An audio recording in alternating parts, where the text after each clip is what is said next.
Výrazná zmena v zložení mestských poslancov v Dubnici nad Váhom sa odzrkadlila aj na plate primátora. V minulom volebnom období poberal najnižší, teraz dostane najvyšší možný, takmer 4050 eur.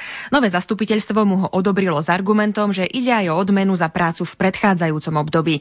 Pre porovnanie primátor krajského Trenčína berie necelých 2900 eur.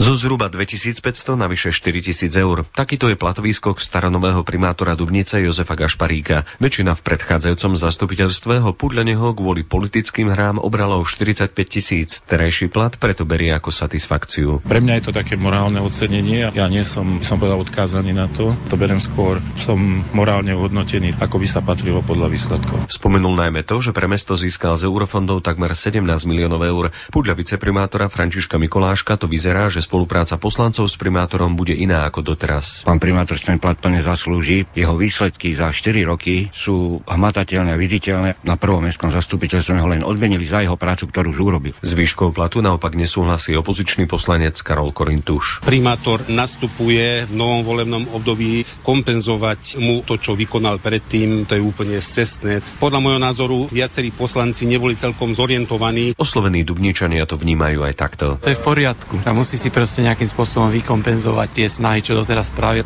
Tak navýšený plat, viem, že má starosti viacej ako nejaký tento, ale to je trošku veľa. Možno, že úplne ten najvyšší nie, ale zase vnímam to ako, že je to náročná práca. Keď si porovnáte platy ľudí, ktorí robia od 6. do 6. nekresťanská suma. Podľa šéfky Asociácie komunálnych ekonómov Evy Balážovej majú poslanci bezvýhradne právo rozhodnúť o plate primátora. Argument o odmene za predchádzajúcu prácu ale neberie. Keby povedali, že mu dali najvyšší plat, že chcú ho týmto motivovať, tak sa to dá skôr pochopiť ako za niečo, o čom títo poslanci nemajú právo rozhodovať spätne. Primátor Gašparík pritom sľúbil, že čas platu venuje na charitu. Ctibor Michalka, RTVS.